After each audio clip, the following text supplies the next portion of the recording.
Thank you. तो अभी यहाँ पे हम बैठ गए हैं, रात के बज रहे हैं, टाइम देख लो 12 बज चुके हैं। डिनर वगैरह कर लिया हमने, बुर्ज खलीफा देख लिया। तो अभी मेन बात जो वीडियो की ये थी कि मैं जावेद भाई को काफ़ी, ऐसा नहीं है कि पहली दफ़ा जावेद भाई आए हैं, पहले भी 2015 में आ चुके हैं यहाँ पे, और उसके बाद इन्होंने एक्सपीरियंस किया यहाँ पे। 15 के बाद अपना 7 साल के बाद फिर से आए। तो अब ये हमें थोड़ा बताएंगे दुबई के बारे में, क्या है यहाँ पे और इनका एक्सपीरियंस कैसे रहा, जब पहली दफ़ा यहाँ पे आए थे तो क्या हुआ था। तो जावेद भाई आप बताइए।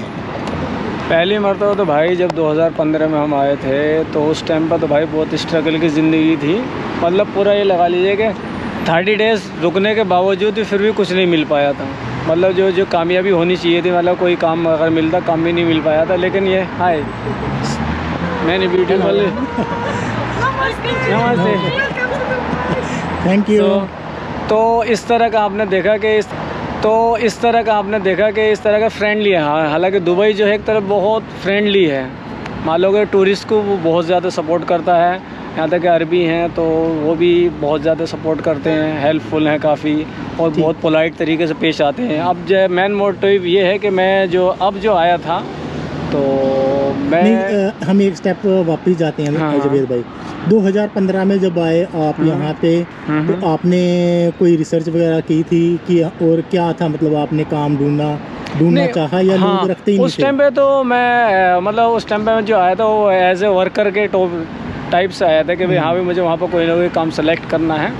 लेकिन उस टाइम पे कोई इतना बड़ा स्कोप नहीं था यहाँ पर, तो ये वजह हुई। फिर उसके बाद मैं वापस चला गया यहाँ से। तो फिर आपने क्या सोचा आपके दिमाग में, या मतलब आपकी थिंकिंग में ऐसा क्या आया कि नहीं अभी एक बार फिर से मैं 7 साल के बाद फिर से ट्राई करूं? तो ऐसी क्या थिंकिंग आई? एक तो रीज़न ये भी रहा, पेंडेमिक में जो है हर एक चीज़ आपको मालूम है कि भाई वो सबका ज़ीरो ही रहा है, मतलब कारोबार जो है बेकार ही रहे हैं। लेकिन पेंडेमिक के बाद में मैंने सोचा, मैंने कहा आओ अभी ट्राई करके देखते हैं एक मरतबा और।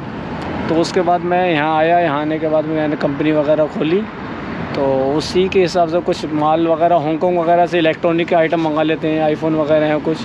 और दूसरा जो है अपना यहाँ पे जो है हमने अपनी कंपनी जो खोली है यहाँ पे मेन, उसमें वेजिटेबल है, फ्रूट्स वगैरह है, ड्राई फ्रूट है। तो इस तरह का ये मेन काम अपना ये है। लेकिन यह है कि अल्लाह के करम से शुरू के दिन तो खैर थोड़े टफ जाते हैं, 2-2.5 महीने, मतलब ये लगा लिए 4 महीने तो बहुत टफ गए। लेकिन अब जो है ज़िंदगी मतलब एक रोटेशन पे आ गई है। अब लगता है कि भाई कुछ फ्यूचर है अपना यहाँ पर। ठीक है। हाँ, तो बाकी यहाँ पे स्कोप है, अगर आदमी यहाँ के इन्वेस्ट करना चाहे तो इन्वेस्ट यहाँ पर कर सकता है। यहाँ पे प्रॉपर्टी इस टाइम बहुत अच्छी हाई जा रही है, प्रॉपर्टी का भी बहुत अच्छा क्रेज़ है। दूसरा ये है कि आदमी अपना यहाँ पर कोई गोल बना कर आवे। यहाँ अगर अपना कोई गोल बना कर आएगा ना तो ही वो अपना यहाँ पर सक्सेसफुल हो सकता हो। क्योंकि यहाँ पे पूरी हर मतलब कोई कंट्री ऐसी नहीं है जिस कंट्री का बंदा यहाँ पे नहीं है, और आदमी की लाइन यहाँ पे मिल जाती है। ठीक है। और आपने जैसे अदर कंट्रीज़ के मुकाबले में, जैसे आपने बोला इन्वेस्टमेंट वीज़ा, तो उसको मतलब थोड़ा सा समझाएंगे वो कैसा वीज़ा होता है और बंदा उसके बेनिफिट क्या है? नहीं, क्या वो PR वीज़ा होता है और क्या है? नहीं, इन्वेस्टमेंट जो वीज़ा होता है इन्वेस्टर वीज़ा होता है। वो इन्वेस्टर वीज़ा तब होगा जब आप यहाँ पे या तो कंपनी खोलिए, तब आपको इन्वेस्टर वीज़ा मिलेगा। उसमें क्या है, एज ए बॉस आप हो गए, आपके नाम के आपके 100% जो है कंपनी होगी, और उसमें आप जो है कुछ गवर्नमेंट अलाउ करती है, किसी कंपनी में 5 बंदों का अलाउ करती है, किसी का 6 करती है, किसी का 10 करती है। वो डिपेंड ऑफ द कंपनी के ऊपर होता है कि भाई किस कैटेगरी की कंपनी है। और दूसरा जो है अपना यहाँ पर जैसे कि आपको अगर एम्प्लॉय हायर करना है, एम्प्लॉय के लिए बहुत इजीली है, आप हायर कर सकते हो। गवर्नमेंट ये नहीं कहती कि हाँ भाई कितने बंदे आपको चाहिए, उसके हिसाब से आप ले सकते हो। ठीक है। तो अगर कोई बंदा यहाँ पे टूरिस्ट वीज़े पे आए और अपनी कंपनी खोलना चाहे, उसको फिर से एग्जिट करना पड़ेगा या यहीं पे बैठे? नहीं, वो यहीं कर सकता है। अगर मान लीजिए कोई भी बंदा अगर टूरिस्ट आता है ना, एज ए टूरिस्ट आता है, और वो कहता है कि यार भाई मुझे यहाँ का, मान लीजिए उसका कोई गोल था और एज ए टूरिस्ट आया, उसने आकर देखा कि भाई यार यहाँ पे मैं इन्वेस्ट करके देखता हूँ, मेरा काम अच्छा चलेगा, तो वो उसका जो है टूरिस्ट वीज़ा कन्वर्ट हो जाता है इन्वेस्टर वीज़े में। उसमें आउट होने की ज़रूरत नहीं है। कुछ गवर्नमेंट की फ़ीस होती है, वो फ़ीस वगैरह पे करनी होती है, बाकी और इतना ज़्यादा हार्ड नहीं है, बहुत इजी है। मतलब इमिग्रेशन जो प्रोग्राम है वो गवर्नमेंट ने बहुत स्मूथली कर दिए हैं यहाँ पे। ओके। गवर्नमेंट का मेन प्लान ये है कि भाई यहाँ पर आओ, इन्वेस्ट करो, तुम भी खाओ और हमें भी खिलाओ। मतलब ये है कि सुकून की ज़िंदगी आप जियो यहाँ पे। बहुत मतलब ये पीसफुल बहुत है यहाँ पे। क्राइम एक तरह का ज़ीरो है। आप देख लो रात के 12 बजे 1 बजे कोई किसी को टच नहीं कर सकता। कानून वैसे ही यहाँ पे सख्त हैं, तो इसलिए किसी की हिम्मत ही नहीं होती किसी को कुछ वो करने की।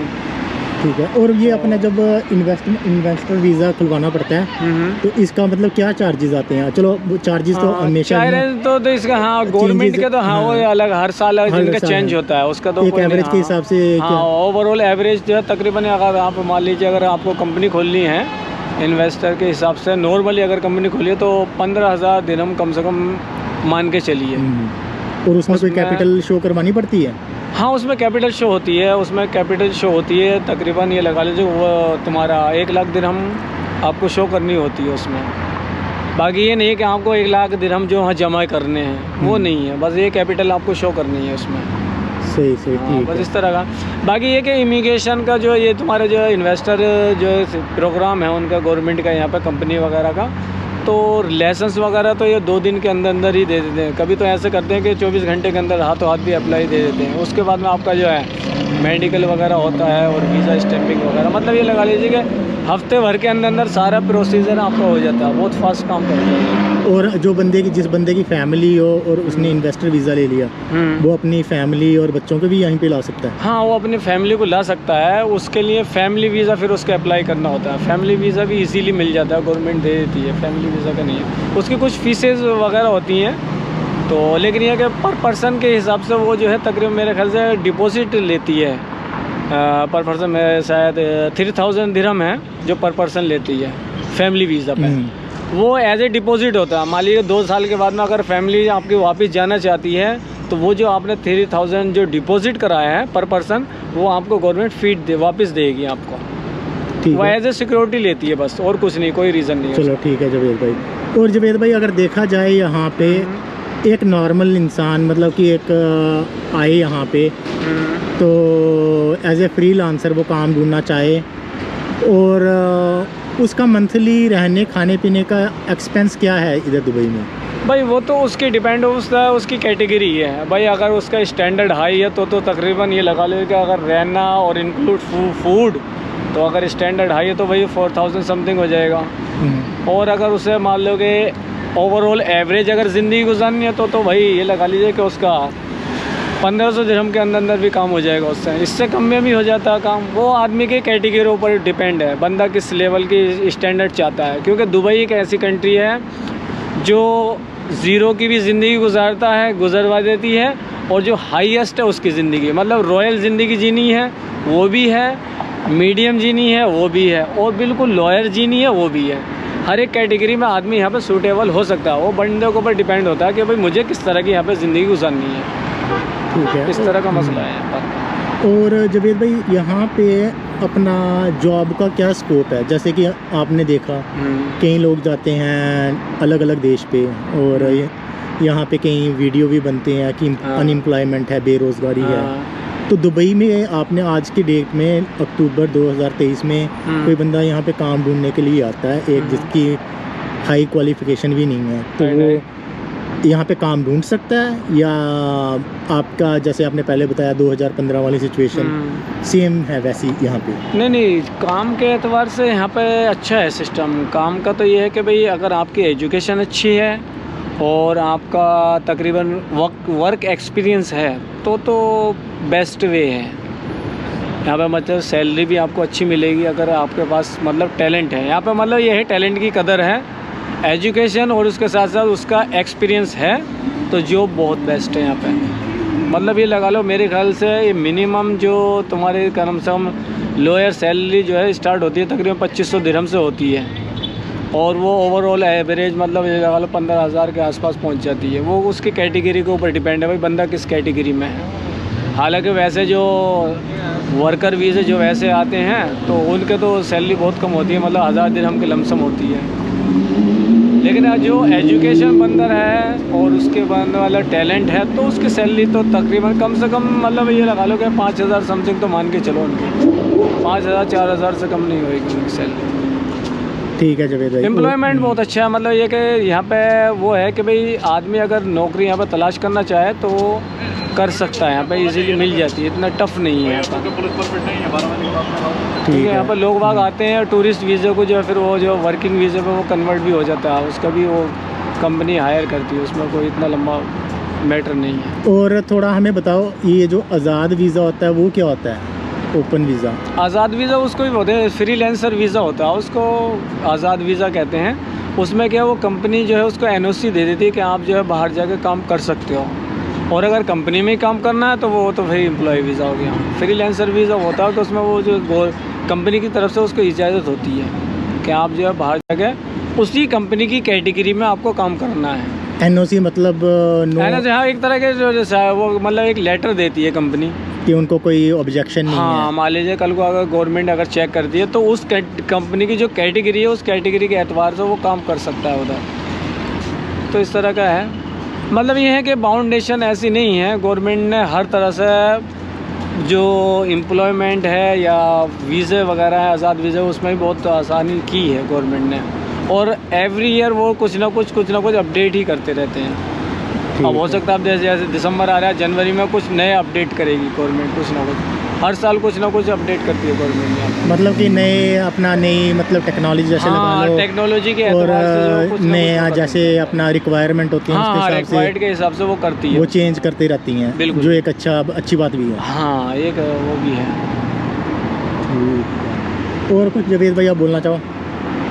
बस बाकी तो मुझे तो दुबई भाई बेस्ट लगी, क्योंकि काफ़ी कंट्री घूम चुका हूँ, लेकिन दुबई में ये है कि भाई आदमी के ज़ीरो भी आ रहा है ना तो यहाँ पे आके वो कुछ ना कुछ कर सकता है, अगर उसके दिमाग में कोई ना कोई गोल है। अगर उसे नौकरी ही करनी है तो नौकरी भी मिल जाती है, और अगर उसको खुद अपना कारोबार करना तो वो भी कर सकता है यहाँ पे इजीली। लेकिन यह है कि मैन उसके दिमाग में टारगेट हो कि हाँ जी मुझे ये काम करना है, तो उसी के हिसाब से जो है गवर्नमेंट के जो गाइडेंस है उसे फॉलो करेगा। ज़िंदगी बहुत सुकून के साथ है और जी कारोबार भी अच्छा है, ऐसा नहीं है। ठीक है, तो बहुत बहुत शुक्रिया जावेद भाई, आपने पूरा हमें ओवरव्यू दिया यहाँ पे दुबई में क्या वीज़े हैं यहाँ पे और क्या करंट सिचुएशन है यहाँ पे अक्टूबर 2023 में। सो बहुत सारी पॉजिटिव। अब जैसे जो है एक चीज़, सॉरी आपकी बात काट रहा हूँ, एक चीज़ ये है कि यहाँ पे जैसे अब ये तुम्हारा अक्टूबर ख़त्म हो रहा है, तो अक्टूबर के बाद से अब ये जो है अक्टूबर ख़त्म हो गया, नवंबर से लेके और जी जनवरी तक आऊँगा टूरिस्ट प्लेस जगह है, समझिए टूरिज़म बहुत आता है यहाँ पे घूमने के लिए, क्योंकि मौसम बहुत प्यारा हो जाता है यहाँ पे, मतलब गर्मी इतनी रहती नहीं और मौसम बहुत प्यारा होता है, तो इसलिए दिसंबर और जनवरी तो भाई पीक पे रहता है यहाँ पे टूरिस्ट के एतबार से। ठीक है जावेद भाई, और बंदे ने अगर टूरिस्ट आना है तो पूरा दुबई कितने दिन में घूम लेता है? पूरा दुबई अगर बंदा है तो 1 वीक इनफ है, बहुत है 1 वीक, हालांकि 4 दिन में घूम लेता है यहाँ पे।